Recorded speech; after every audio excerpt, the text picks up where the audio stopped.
He's gone on mute again.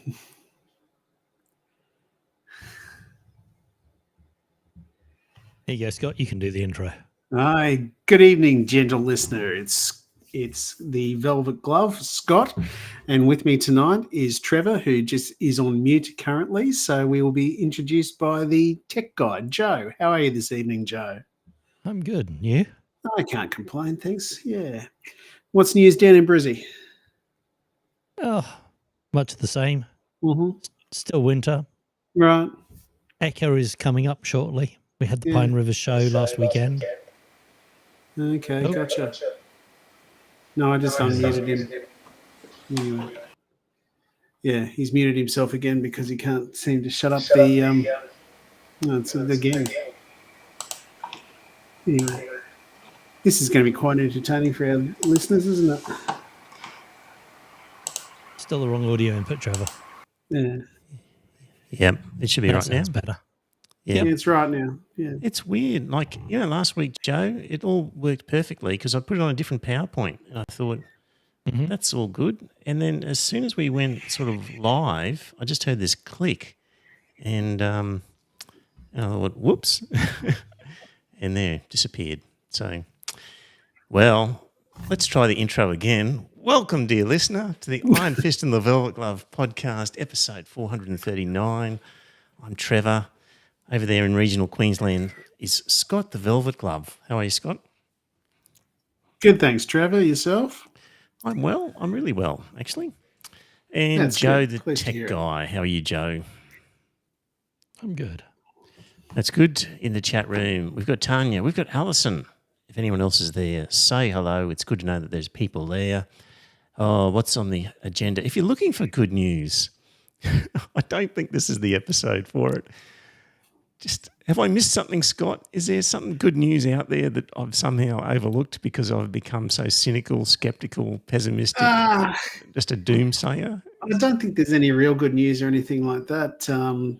It's just it's one of those things. It's not really a good news week at the minute. I mean, although, if we do want to focus on good news, it appears that Miss Harris, whatever her Christian name is, Kamala Harris, yeah, it appears she's making some good inroads against Trump and his vice president, vice presidential pick. She's settled on a rather workable word and that sort of stuff. She's just calling them weird, which is really good, and that just takes away having to go and fight on their territory or anything else. It just says they're weird, and when people can read into that a hell of a lot. Like if they actually understand what the hell they're after, then they'd actually conclude that they are weird. And it's just one of those things. Like it could actually end up being a very good election result for the Democrats. She has also gone of course, I'm the prosecutor. I am a former prosecutor and I'm running against a convicted felon. Yeah, I know, which is very true. Yeah, absolutely. And I did love it when she said she knows exactly his type, Anyway. Yeah, I just think to myself that she was probably the pick of them and all that sort of stuff, and I think she will actually break that glass ceiling that Hillary wasn't able to break.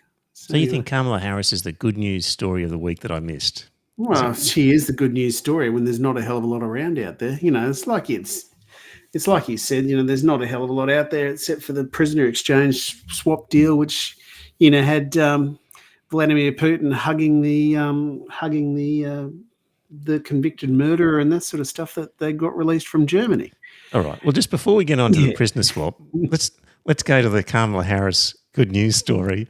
I'll just play a little bit of Kamala Harris. Here we go. No worries.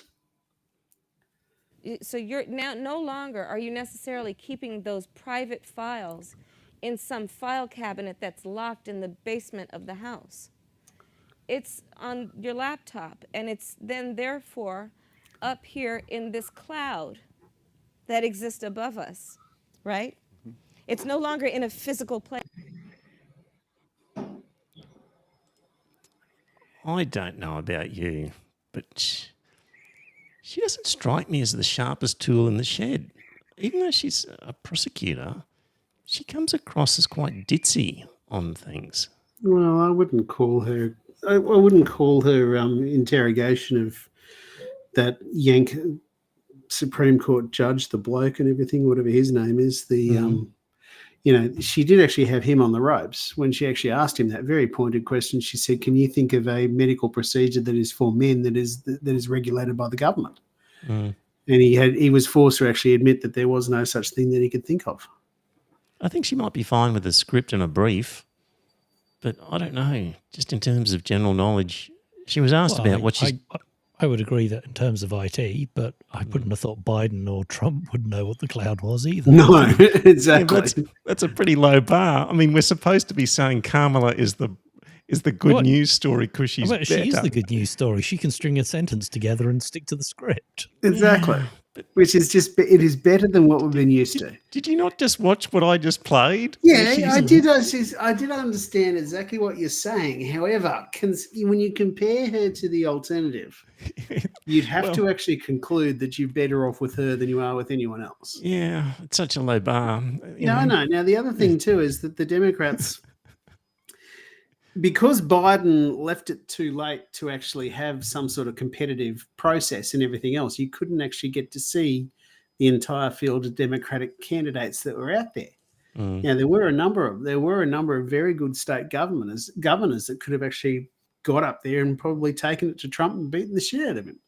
And there are some people that are younger than Kamala Harris. However, Kamala Harris is the person that they have decided on. So, if you are living in the United States, which I don't think we've got many Yankee listeners over here, do we?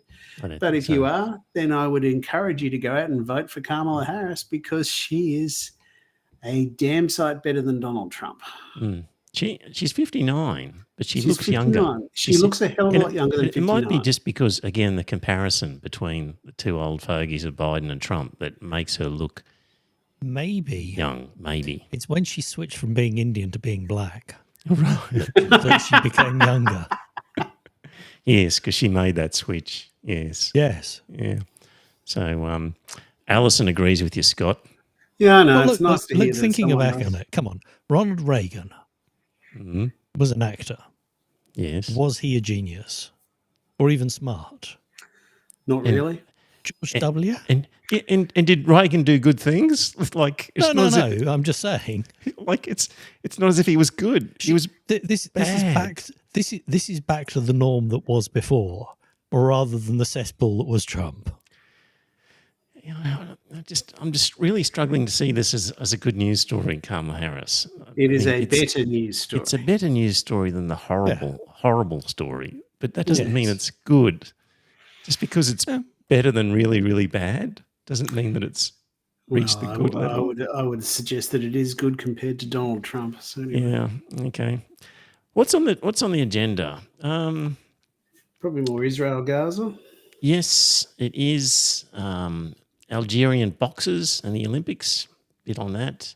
UK riots. What else have I got here? And of course Venezuela and an election. That should keep us busy. So I'll start at the top. Honestly, Israel and what is going on there. We say nothing's happened in the last week. Nothing's good has happened, but lots of really, really bad things have happened over there, caused by the Israelis, where they're just bombing the shit out of Palestinians in Gaza and then also bombing their enemies in neighbouring states and taking out innocent civilians at the same time. So at least... Why do you hate Jews, Trevor? I said the Israelis. I don't know if they're Jewish or not, the ones responsible. But anyway, at least 30 people killed when they bombed 2 United Nations-run schools. Then that was following a bombing of another school in Hamama where 15 were killed. And, of course, numerous... sort of injuries along the way. And then there was, it's all children. I mean, they're bombing schools, which are either conducting what they can in terms of a school, but for the most part, these are refugee centres because they're large places where people can gather who've been displaced from other places. And they're dropping bombs on them because they're saying, oh, we think there's Hamas in there and they're sheltering in there. So it's quite legitimate for us to just drop a bomb on there without telling anybody.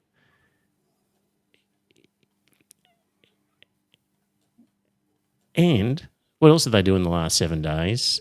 They dropped a bomb in Beirut to kill one of the Hezbollah leaders. Of course, 3 other people were killed, including 2 children. And then over in Tehran, they killed a Hezbollah senior military commander who was there for the funeral of the last guy they killed over there. No, he was there for the inauguration of the new president. That's right. The president died on a helicopter crash. Yeah. Yeah. So, and meanwhile, when I look at, actually, full marks to the John Menadue blog because they post some of the horrific images, and one of them is showing a terrible picture of a mutilated girl hanging from some exposed reinforcement on a dilapidated building wall with half her legs missing. And it says that the Israeli missile was so powerful it flung Sidra out of the building she was in, leaving her mutilated body dangling from the ruins of the destroyed building, with her also killed mother's arm still attached to her. These are the things that are going on over there. And if you just read the normal news or watch the normal media services, you'll not see any of it. You've got to go looking for it.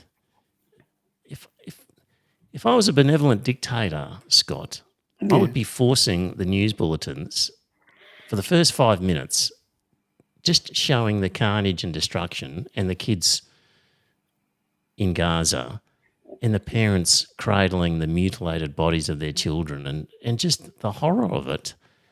But we're all blinded to it. We don't. It's just hidden from us. What's the world come to? It's one of those things. I don't understand why you cannot expose yourself to some of the gore and that sort of stuff that is happening. It's not at all pretty. It's very true that this is going on and that sort of thing. So I think that we should actually be exposed to it. Mm. We're all 3 intelligent people here. I'm sure we could cope with it. I would have put it on the screen, but then no doubt the video would be somehow marked by YouTube or Facebook and delisted and all the rigmarole to do with it. I can't be bothered, but it'll be in the show notes. It's an unbelievable action that just continues on, and the world's just not only allowing it to happen, but standing up in Congress and giving 53 standing ovations, applauding the guy responsible for it. What hope have we got? We can't get things right. Okay, we could argue about Reserve Bank inflation rates, target rates, There are things about economics or social policy or other stuff where you could argue and you could say, there are 2 sides to the story. The Voice, there's 2 sides to the story.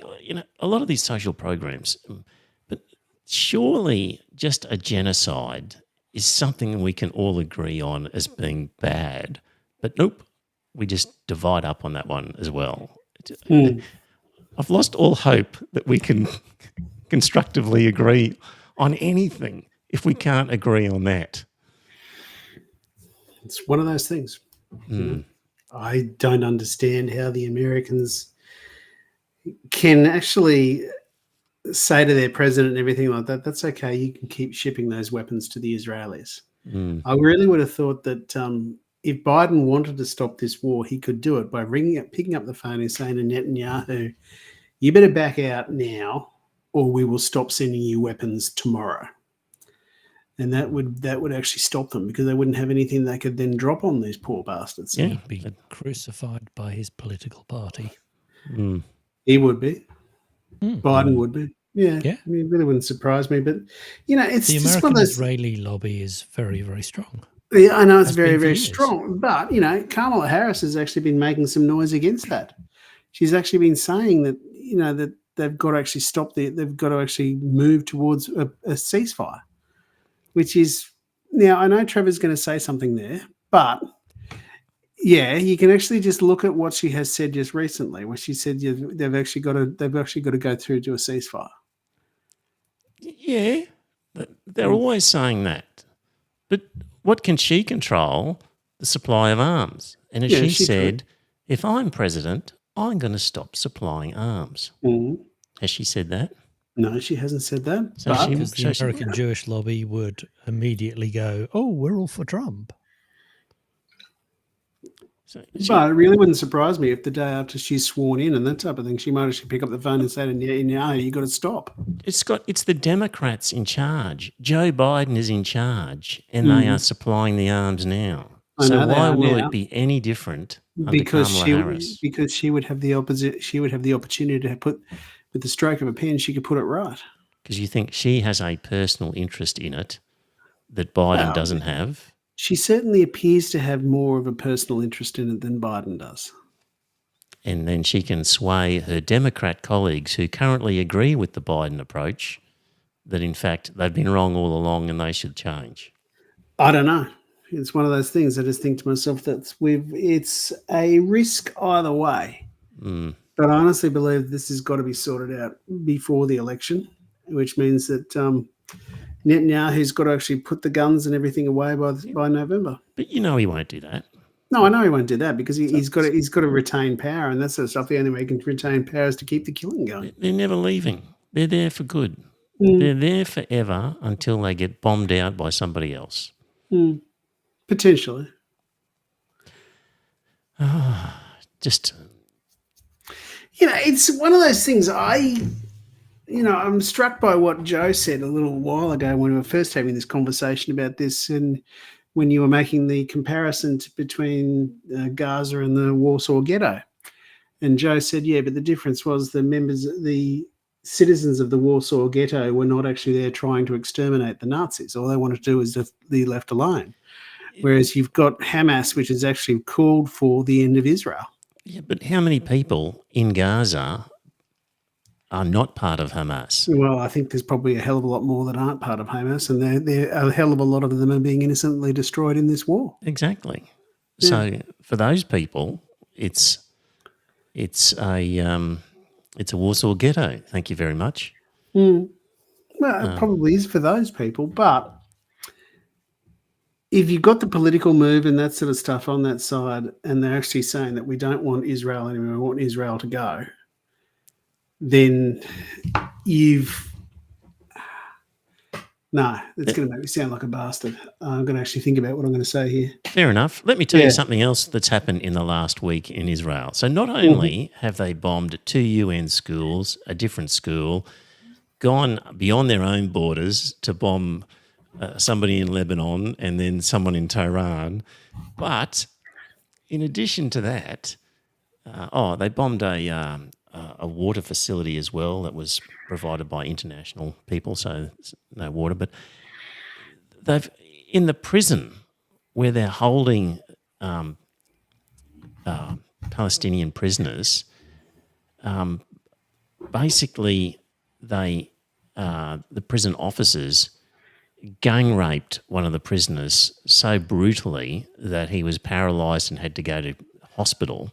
Oh, he's joking. Which caused the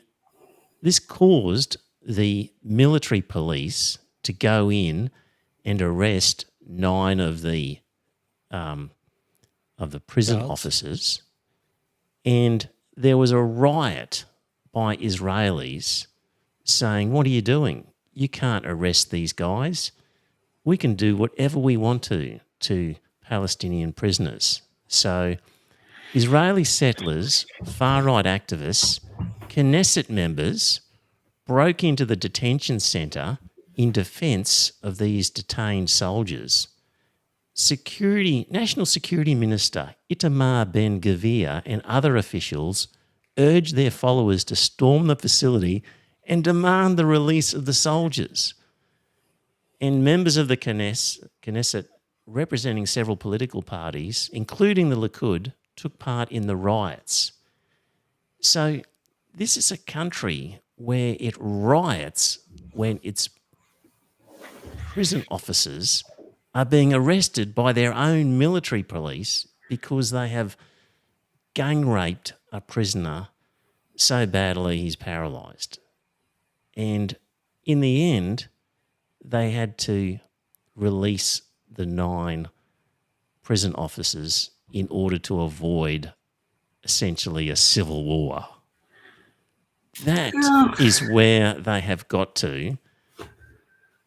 I think it probably would have been actually worthwhile had they gone through a civil war, because I would have thought that those soldiers and everything were on the right side, and they would have actually liquidated the right wing of the Israeli government.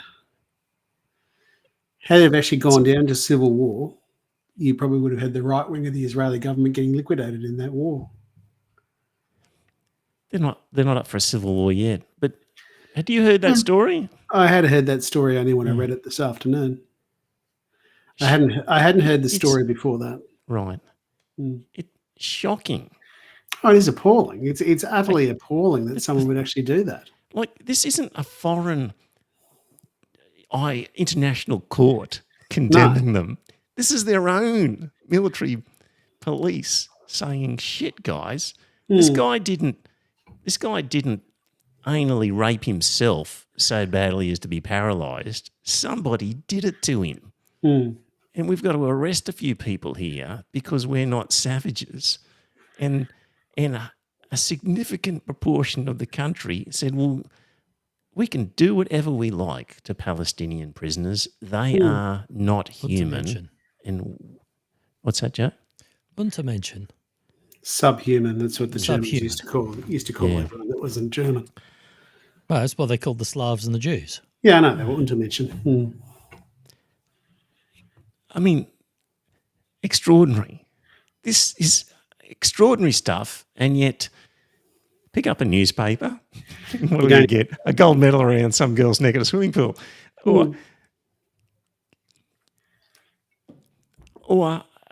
worse, a US Congress joint sitting applauding the bastard responsible for it.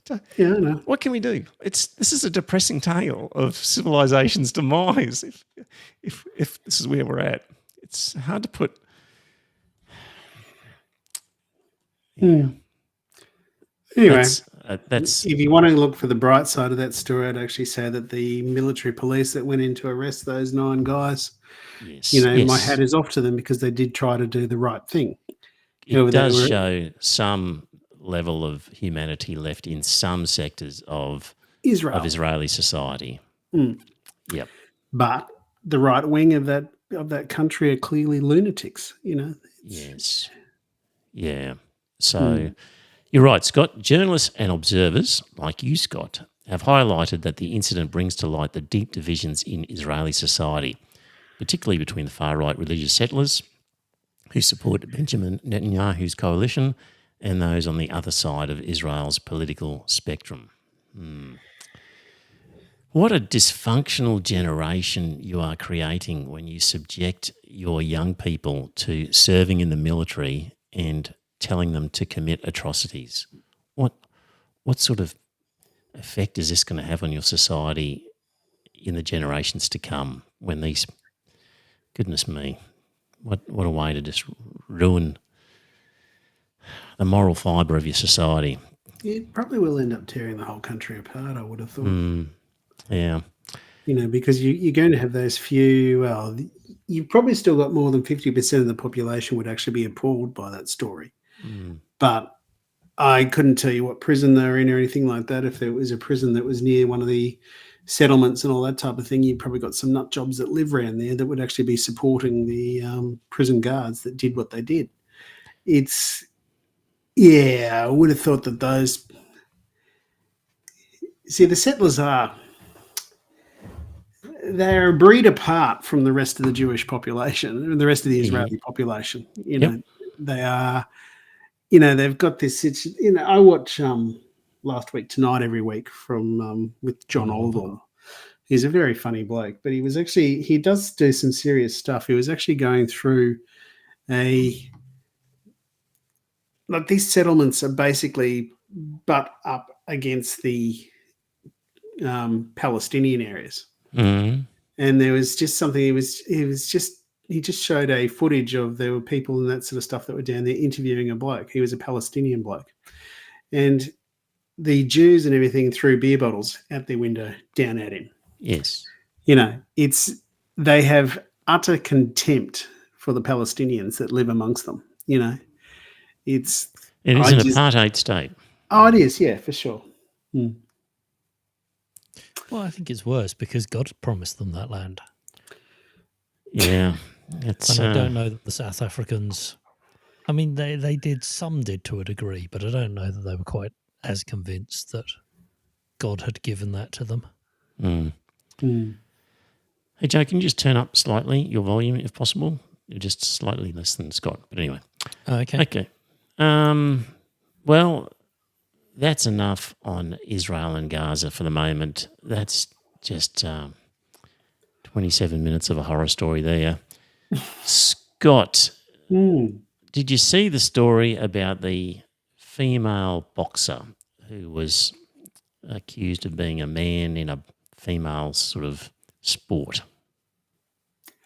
No, I didn't hear that. So wow. Is it?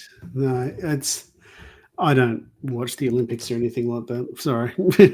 I told you, did I not, that years ago I signed up to, there was a marriage equality campaign, and I told a bunch of right-wing bigots to go fuck themselves.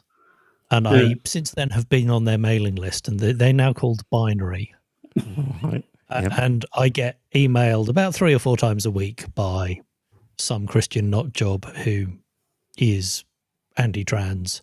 And so, yes, I saw that because she was complaining that some man was going to beat up on a woman. Yes. Yeah. Was she actually a transsexual athlete, was she? It's a bit complicated to try and figure out exactly what is going on. It's hard to know. But I thought I'd provide a summary for the people who are sort of had a passing interest in it. So they were certainly raised as a girl because there's photos of them as a child. Yes. Dressed in women's clothing or female clothing. Yes. So Khalif, the lady in question, was certainly raised as a woman, and it's complicated because there was an international boxing association run by a Russian, and this lady had been boxing for many years, and she made the mistake of beating a Russian boxer and making the final. And so the Russian controller of the International Boxing Authority disqualified her on the basis of sort of gender issues, which I'll get into. And this was then subsequently ratified by their council or whatever. The International Boxing Association has had governance issues and has basically, the International Olympic Committee basically said, we're not going to recognise you as a group. And they haven't been allowed to run the boxing at the Olympics. There's been a subgroup of the Olympic Committee who's been running the boxing. So they've said, this IBA, International Boxing Association, run by this Russian guy, has got governance issues. We're not recognising you. We're going to run the competition. Anyway, they had banned this boxer, and apparently there were some tests performed, they say, in Istanbul in 2022 and in New Delhi in 2023. And they've said, this International Boxing Association, that this lady and another boxer have XY chromosomes and high testosterone levels. So it's not a suggestion of doping, it's a suggestion of DSD, difference of sex development and the XY chromosome. So you do get people who are in this sort of halfway house between a man and a woman in many respects.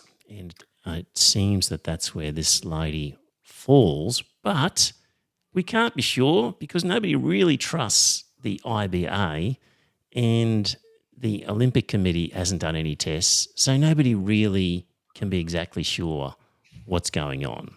So a pretty sad situation. And I've got a link to an article. Well, it's an article in Quillette, which I haven't quoted Quillette since the 12th man left, but I came across this one, which seemed a fairly thorough treatment of it by this doctor. And, well, Scott, I think this is a case where I would say we don't know what the situation is with this lady, but if it turns out that she does indeed have XY chromosomes and increased level of testosterone way beyond what a normal female testosterone level would be, then you'd have to say, I'm sorry, but you can't qualify for the women's event of boxing. Yeah, but how did she end up with an XY chromosome? Well, she's born that way. Okay. So she's born that way, and that's possibly why she's got an elevated testosterone level. It's not like she's been doping in any way. Correct. That's what it's all panning out to be. It's just a response to her XY chromosome. Then I would suggest that the other ladies in the competition are just going to have to suck it up, and they're going to have to fight someone that's physically better than they are, I would have thought. Yeah. Well, Alison's saying she's not. She's been beaten. Yeah. She's been beaten many times. She has been beaten on many occasions, although she's sort of hitting form at this time. AIS is one of those things. Androgen insensitivity syndrome, I think it is, where you're born genetically male, but you basically the testosterone, although you have raised levels of testosterone, it has no effect on your development. And so you don't change because all babies are female at conception, and then the male babies become male from female. And the males with AIS never change. So they basically go through a female life cycle. Right. Because they are immune to the testosterone their body produces. Right. And do they have testes? I believe internal ones, yes. Yep. Yeah. Well, I like this paragraph in this article where this lady says, the female category in elite sport has no reason for being apart from the biological sex differences that lead to sex differences in performance and the gap between top male and female athletes. So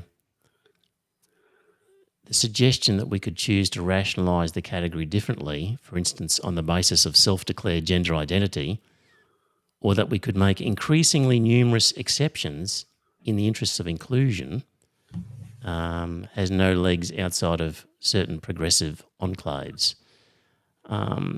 I think that there would be a pattern of testosterone levels, and if you're closer to the male testosterone levels than the female, then even though it's occurring naturally, I think you just have to be in a position where you then fall into the male category, even though you might have identified as a woman all of your life. Scrap the categories altogether and you run a seeded competition. Yes. So, quick quiz, Scott. Which Olympic event has males and females competing against each other? It'd be equestrian, wouldn't it? Yes, indeed. As well as some of the mixed sports like mixed doubles, badminton or something like that. Yeah. So, I mean, some people would say, gee, that's tough, but not everyone can be an Olympic athlete. Not everyone No, can be a and professional sports person. And it's sometimes we have to say to people, you know what, you're just unlucky. You've fallen into this category that is quite unusual and quite difficult, but it gives you an advantage of being a man. And it's particularly ugly, Scott, in a boxing arena when you've got what looks like somebody built like a man beating up a woman. It's just not a good look. I know it's not a good look. I know it's not a good look, but if you can actually prove that it isn't because of doping or anything else, and it's just something that this person has a natural advantage of the other people, I think that he's going to have to accept it. Is pugilism a good look? Yeah, we should just get rid of boxing. Yeah. No, I just think to myself that, it's like Alison said, she said she was born female, raised female, and boxes as a female. She's not trans, which is what my first question was. But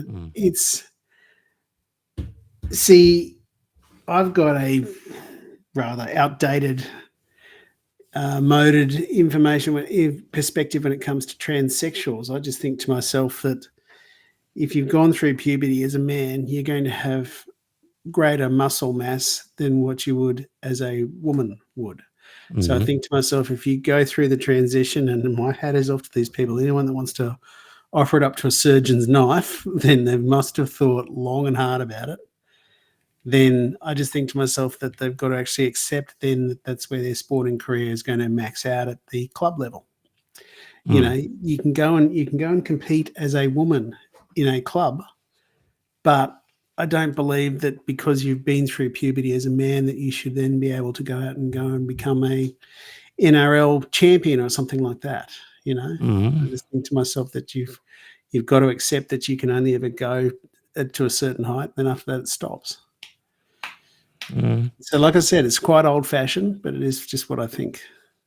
I don't think there's anything wrong with I'm agreeing with you totally. I mean, in that situation where people transition, they've had the benefit of testosterone and have built a physique that they wouldn't otherwise have necessarily in many cases. So, but I just don't have a problem in saying to somebody, you've got a really unusual biology happening here where you've got significant parts of you are manly or are masculine and significant parts are feminine, and unfortunately that means you don't fall into the feminine category of a professional sport. And I don't think that that's a big problem to say to somebody. I don't think that's being particularly unfair. I suppose it's not being particularly unfair, but I just think to myself that... Where are you falling on this one, Joe, the tech guy? I'm falling on sports is a quirk. These people are outliers anyway. Professional sportsmen or sports people are not normal in terms of physique anyway. These are not your average people. The people who run, whatever it is, sub 5-minute miles or to be at that level of athlete. And really, I think we're buying into a false flag operation that's just to get the ire of the populace.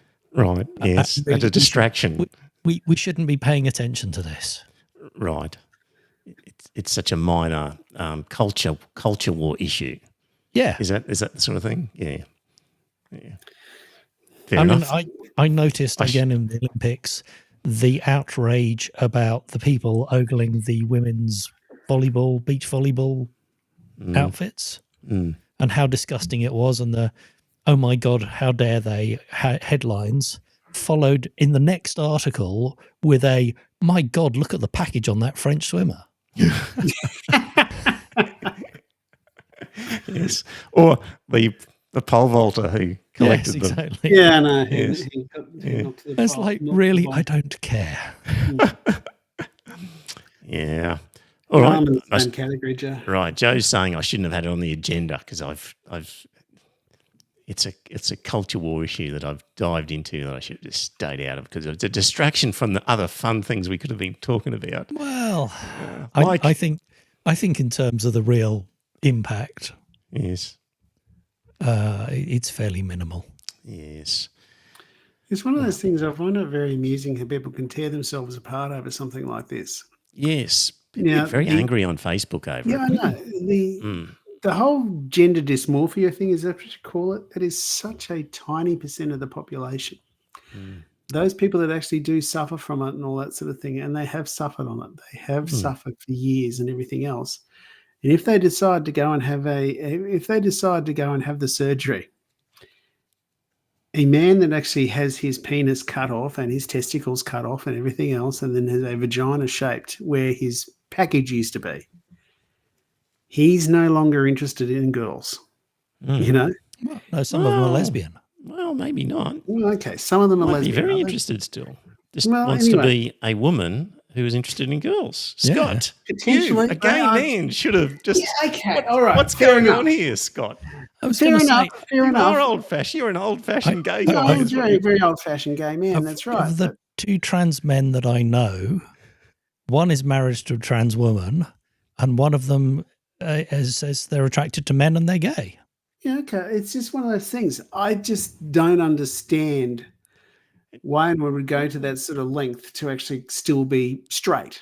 And that's why I just think to myself that it is ridiculous that you've got these American politicians tearing themselves apart over bathroom bills and everything else to keep trans people out of a bathroom unless it matches the gender that they were assigned at birth. You know, which is ridiculous.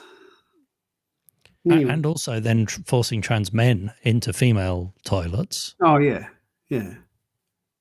And if you've ever seen a trans man, I mean, there are lots of examples of trans men who you would go, that's a man.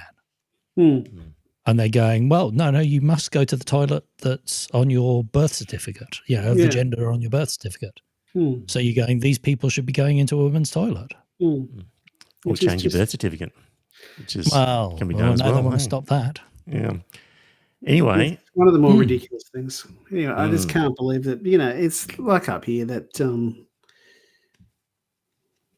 that Christian nutcase that was the federal member for Dawson, he's now in our council and all this. Yeah. Minister for what the fuck? No, he was Christian something or other. Christensen. George Christensen, yeah. He's actually he's making a name for himself and all that sort of stuff, saying that he wants to oppose Drag Queen Story Hour. I haven't heard of any Drag Queen Story Hours up here in Mackay. If they have one, I will go. Now, I don't even... No, not in drag. I don't really like drag performances, but I'm already going down to Drag Bingo, which is on next Friday night, because I'm going to go down there and just raise the middle finger to George Christensen and his outdated, outmoded nonsense. What gets me is the fact that it's caught on in the UK.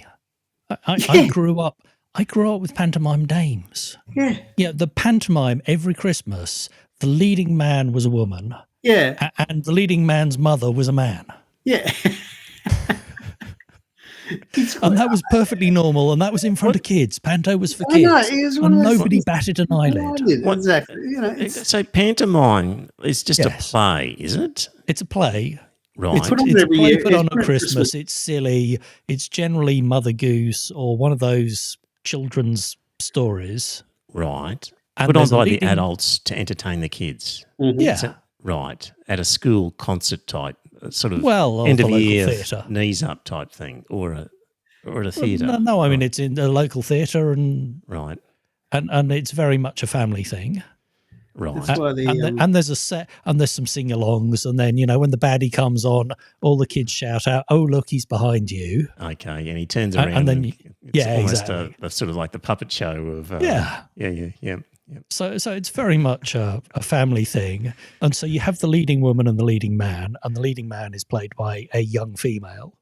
Yes. And then the leading man's mother, who is a ditzy old lady, is played by a man, a middle-aged man. Right. And nobody thought twice about any of this cross-dressing. No, Yes. exactly. It's just one of those things. I just cannot believe that we have become a really backward-looking people and all that sort of stuff. Like you compare some of the stuff that they got away with in the 50s and the 60s and 70s. Yeah. You know, the like number 96 and everything like that. You know what that stood for? That was number 69.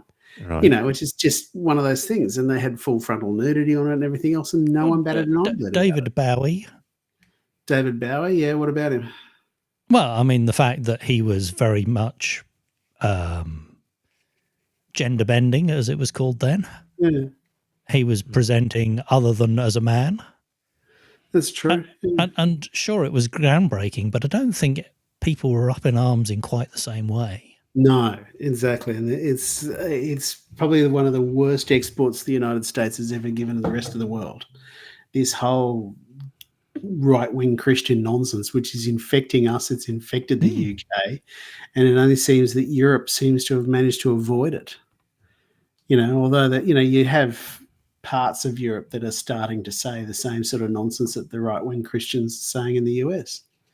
Scott, maybe you could write to Christensen and say that one of your podcast colleagues had a childhood of growing up with cross-dressing men in pantomimes. And he's a heterosexual man. And he's perfectly normal and nothing. And there you go. There's proof that it'll all be fine. Exactly. Anyway, it's just one of those things. I found it absolutely hysterical that he's actually worried about Drag Queen Story Hour when there is no Drag Queen Story Hour in Mackay. Yeah, well, he just wants the publicity, doesn't he? Absolutely. He wants to generate red meat so that he can commentate on it. Mm-hmm. Yeah. Well, he joined One Neuron, didn't he? He did join One Nation and all that sort of stuff. Mm. Which I think was very amusing because, you know, one of the things that Hitler used was Ein Reich, One Nation, Volk, Ein Reich, Ein Volk, Ein Führer. You know, so one nation, one people, one Führer. You know, which is just one of those things. That's why I did find it very amusing that in the early days of One Nation, you had someone that used to write for Crikey all those years ago. She always used to refer to as Ein Reich. Anyway, sorry, I've just completely got off track there. No problem. Did you see the riots in the UK? Yeah, I did, and it looks those pretty bloody ugly. Muslims, you know. It's not those bloody Muslims. It was the Christians that were actually attacking the Muslims and everything else. That were even if they were Muslims, they were certainly migrants and that sort of stuff. So it was because of a stabbing of 3 girls. Well, the killing of 3 girls and the wounding of 5 others at a dance class. Yes. By a 17-year-old who was born in the UK but had black skin because his parents were from Rwanda. Mm-hmm. And the Stephen Yaxley Lennon, whatever he calls himself, Tommy Robinson, went on about how the Muslim immigrants were causing this. Went and burned down a mosque, and there have been riots in various places. And it turns out that, obviously being Rwandans, they're Christians. And his parents were heavily involved in the local church. Yep. Oh, I didn't hear that bit. Right. Oh, yeah. Even more so. Right. Oh, yeah. Which makes you wonder what the hell his motivation was, because he was out there targeting a dance class that was around Taylor Swift, wasn't it? No, Joe's lost us.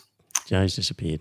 Yeah, I think it was a Taylor Swift dance class, wasn't it? It was a dance class that had some homage to Taylor Swift happening. So, so it makes me wonder if that was what was motivating this young Christian bloke to get. Well, I think there may well be some mental problems as well. Yes. Oh, I've got no doubt. There's no doubt there's mental problems over there because the Tories have stripped everything out of that country. You know. Yeah. But it just goes to show that, civilized society, you're only one incident away from mass riots breaking out. Yeah, I mean, don't forget, this is on the back of the riots that were up in Manchester, was it? I'm just trying to remember. Somewhere up towards, it was Leeds. So a week ago, there were a bunch of riots. So there was a Romanian family. The kids had been left babysitting their younger sibling who had fallen out of a first floor window and ended up with head injury but they didn't report it to the parents, so the parents only noticed the following day that the baby had some head injury and took it into hospital. So social services came out to take the children away, and then the Romanian refugees rioted, and then the local fascists joined in because they could. No, hadn't heard that. Okay. Wow. So there has been a series of immigrants versus white people unrest for the last couple of weeks. Yes. And the likes of, this is all on the groundwork of the likes of Tommy Robinson and Nigel Farage and people like that who are basically saying to the poor Brits, blame the immigrants because they're the ones taking your jobs. Yaxley Lennon illegally showed a video in the middle of London last week, which was under a court injunction for him not to show it, and then ran off again to escape out of the country before he was arrested, got detained at the border under the Prevention of Terrorism Act because he refused to let them look at his phone, and eventually they had to release him, and he jumped on a ferry, and I believe he's somewhere back in Europe now. Yes. Really? Because, of course, his name isn't Tommy Robinson. That's his nom de air.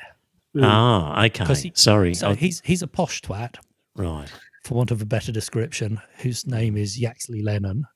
But so that he doesn't show off his posh heritage, he calls himself Tommy Robinson because he's a man of the people. Oh, I didn't realise it. Right. Okay.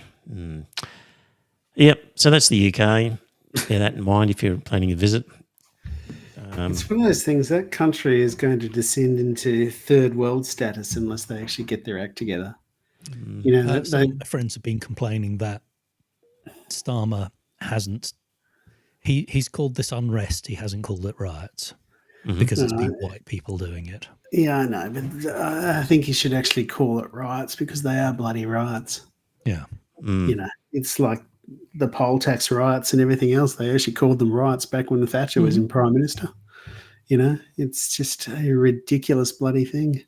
And, you know, Starmer's being very disappointing. So anyway, we'll have to wait and see how he goes. But I would have thought... Was he making noises like Kamala Harris was making noises and just didn't go through with the noises that he was making? He just basically made as little noise as possible to actually slink by. Yes. He has certainly bitten off more Tony Blair New Labour than he can chew. And he has basically... He got elected on fewer votes than the Labor Party got under the last left-winger. What was his name? Corbyn. Now, this was basically disaffected Tories and everything else that weren't turning up to vote for them because they thought that they can't actually vote. They couldn't actually vote for the Tories, but they couldn't actually vote for the Labor Party. It's a voluntary vote, so you couldn't get enough people out. It was a win by omission. It was a win by omission, exactly. Yeah. You know, and it does look like a very good win because it was a sizable majority that he's got, but he's only just got it on the back of not being a Tory. He's slightly less shit than the Tories. Absolutely he is. And the Tories have been in power for 14 years. Yeah, exactly. We did that a few weeks ago as one of my question marks over democracy. Yeah, I know, but you know, it's one of those things I just think that you've got to accept that we've got it pretty right here. Having a compulsory ballot and everything else, I think it does work for us. And also the whole single transferable vote. Yeah, it does. If people understood it, it would be great. Unfortunately, people don't understand it. Yeah, but then the Senate system is undemocratic here. Well, yes. So half of our parliament is unrepresentative swill. As Scott, compared to I think the somebody UK. described it as. And that was Paul Keating that actually used those exact words to describe the Senate. He actually said it was unrepresentative swill. Now, sorry, are there 12 archbishops in the Senate over here? No, there's not. No. You know, any life peers? No, we don't have any of that. And any inherited peerages? No, we don't have any so of that. So come on, it's better than the UK. It is better than the UK, and it's That doesn't mean it's good. Stop it, you guys. We started off with this just because something's really, really bad and the alternative isn't quite as bad doesn't mean it's good. So, Scott, when yeah. you said What we've got would it, you- we've got it what pretty would much you- worked out here. We've got what half would of our you- parliament are unrepresentative swill. What would Yeah. you have instead for the Senate? I would have just, I don't know. I'd have to think about it a bit harder, Scott, as to even whether I would have a Senate. Yes, you want a So you want a unicameral. system. unicameral parliament. Yeah, like if we you had want a in Queensland. unicameral, if you want to with have a unicameral proportional vote, voting, where if you get 12% of the overall vote, you get 12% of the to the members. seats. And, Yeah, okay. and and that's- I would be okay with just one house proportional voting like that. I yeah, think. which is probably preferable to this current system that we've got. Mm. It's one of those things. I just think to myself that I think that's considering that Her Majesty Queen Elizabeth II is now dead, and we're talking about becoming a republic. I think we should actually do it properly, and we should sit down and start with a blank sheet of paper, and we should actually work everything out from start. You know, how many years do you want your Parliament to be? Do you want it to be 5 years, 4 years, or 3 years, and all that type of thing? We you- can't even agree that Israel is committing atrocities and is a shit I country. understand that. If we but- can't even agree on that, we can't Well- agree on the preamble to a new constitution I think that because we've we'd be got to- arguing about whether it should be including with thanks to God in it.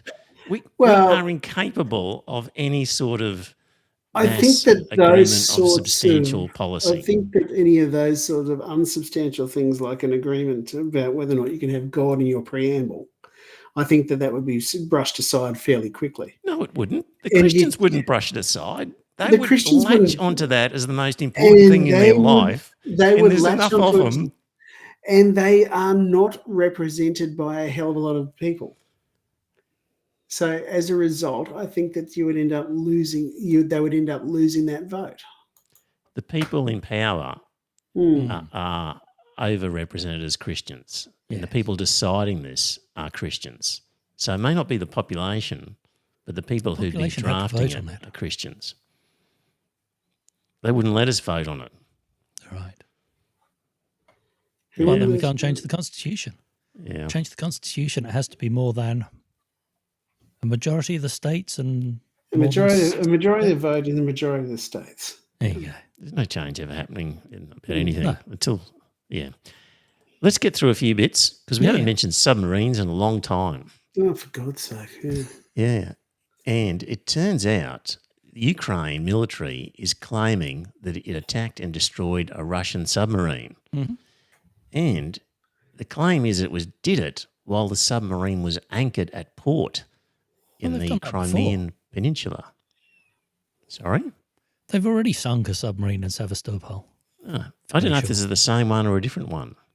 But Rex Patrick makes the point that, if we're going to have all these submarines that are incredibly expensive, Mhm. they're very, very vulnerable when they're in port. Hmm. Yeah, that's why you want a nuclear one. They're Because it gonna can go come back- underwater for long periods of time. Yeah, but they can never come back to port in that case because they're a sitting duck, almost literally. So Well, when you're only having if so the much, port is within targeting distance. yes, is any distance not in targeting distance? Well, I mean, of an ICBM, no, probably not. But Yeah. Anyway, it's just another vulnerability of having really, really expensive subs with all of your money in such a single sort of weapon that it's particularly vulnerable when it's in dock and something's happening to it. So, Right. But I mean, the aircraft cost stupid amounts of money, and they get shot out of the sky all the time. So yeah, but they don't cost as probably much as a shouldn't buy those. submarine. Like, at least, yeah. I don't know, the B-2, whatever it is, the stealth bombers. I'm sure they cost a similar amount. Oh, I As- don't think as a they- I don't think submarine. they cost $400 billion a submarine, though. Yeah. I don't know. Well, I we're think they getting cost that much. If we were to buy, I don't know how many subs we're actually getting over this because I've lost interest, but I think there was 8 eight for eight submarines. 368 billion. Yeah, which is a ridiculous amount of money per sub. Mm. You know, that's a I thought it was 3 with an option to buy a further 5. It's 0 is the answer. Yeah. You're not going to get any of them. Yeah, I know we're not going to get any of them, but anyway, Yeah. what was the? It it's was just a- 300. It was 368 billion. So we'll call it 37 divided by 8. Yeah, it's about $4.625 billion a submarine. I don't even think a B-2 bomber costs that much per fighter. I think they're only $500 million or something like that each. I don't know, but it's a good point that they're particularly vulnerable when they're in port. That's enough on the That's subs. what they are. It's one of those things. I just think to myself that the only reason you want something that can go that long underwater is you can drive it, you can sail it up outside of China, park it off the coast, and lob missiles at them. Yes. That's why we're doing this. Yes, which is the absolute worst reason possible. Oh God, yeah, it is. It's ridiculous. It's gonna drag us into a war with China that I don't believe that we have any need to be involved with. And I honestly believe that we should have a grown-up relationship with all the countries in the world, but we should be able to stand up to the United States and say, you want to go to war with China? That's fine. We don't wish to go to war with China. Good luck. Here. Now, I think, Joe, you sent an article about this by Thomas Hartman about what the Republicans are planning. Allegedly. Now, this was in the event that Joe Biden won the re-election. So this was written at a time when Biden was still the candidate. But the same could still apply. And he claims that in 2020, he predicted the January 6th sort of events. And he's saying that he's hearing from Republican contacts and Democratic strategists and others of another plot that could potentially take place if Trump doesn't win on this occasion. And what they're saying is that even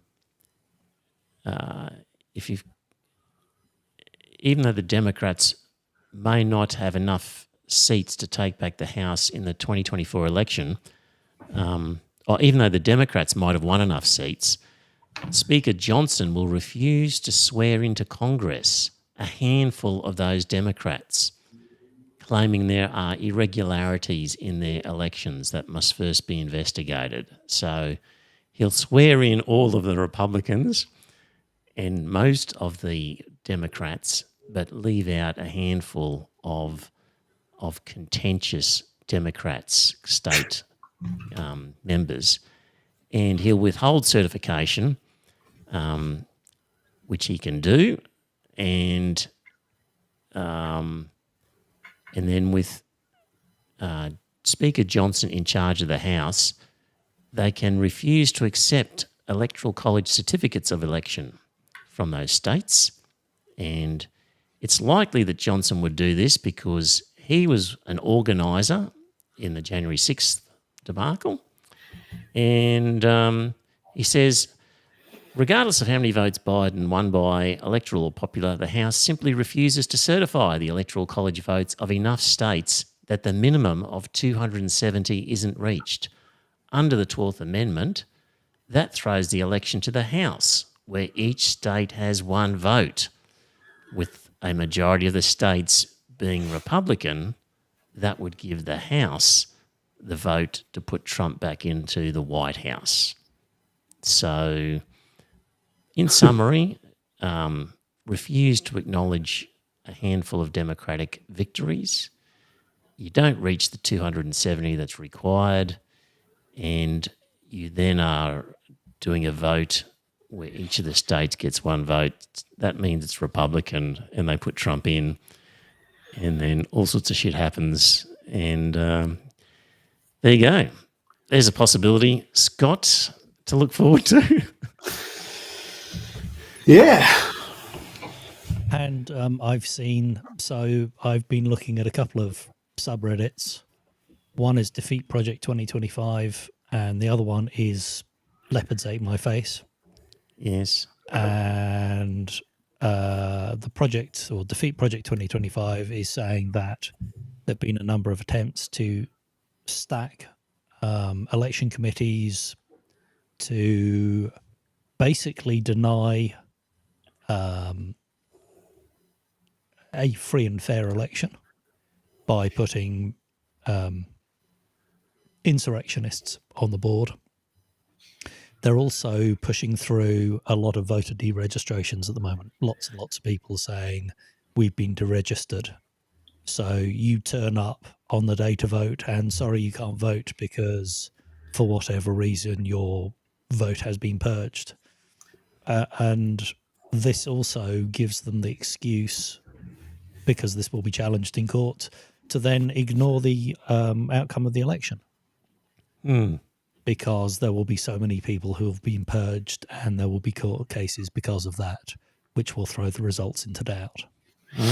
So they've been doing this in key states. There are allegations that, of a family of 5, some of whom are registered as independent or not registered, or are registered as no party, not affiliated.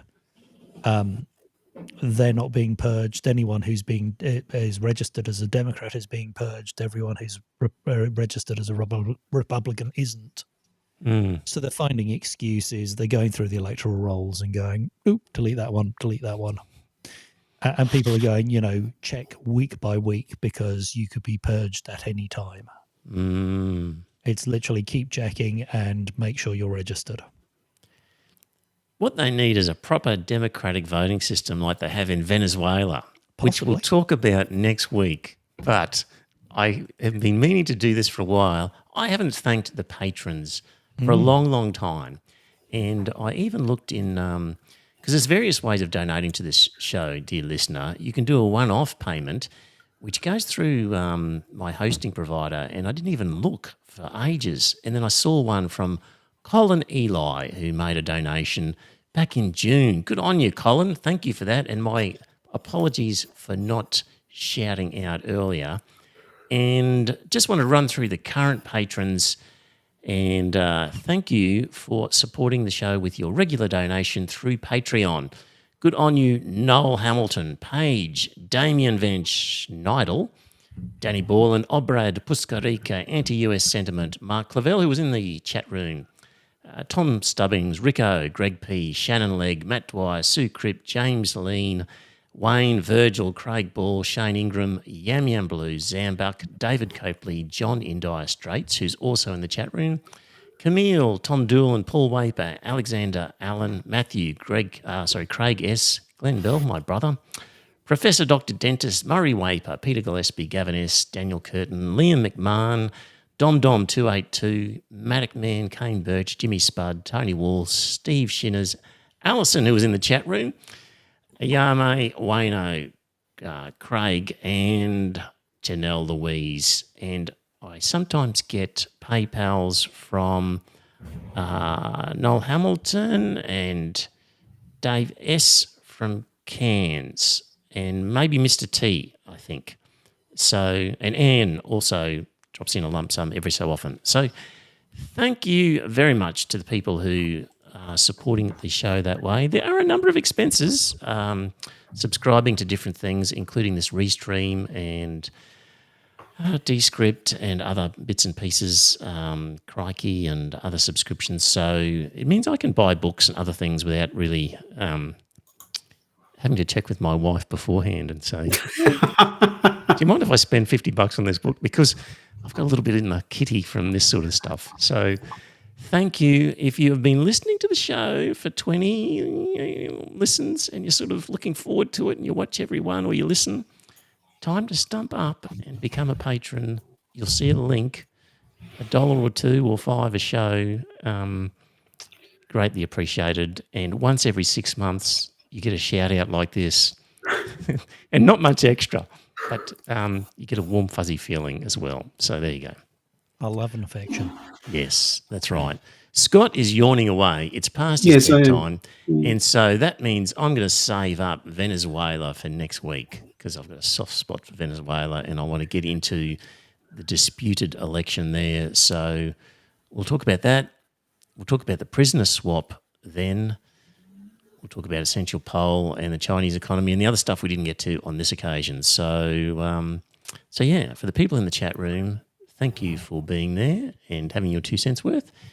And, yeah, you're good next week, Scott? Not going anywhere? Yeah, I am. Yeah. Good. Joe will be around. Mm-hmm. All right. Okay. We'll talk to you then. Bye for now. And it's a good night from me.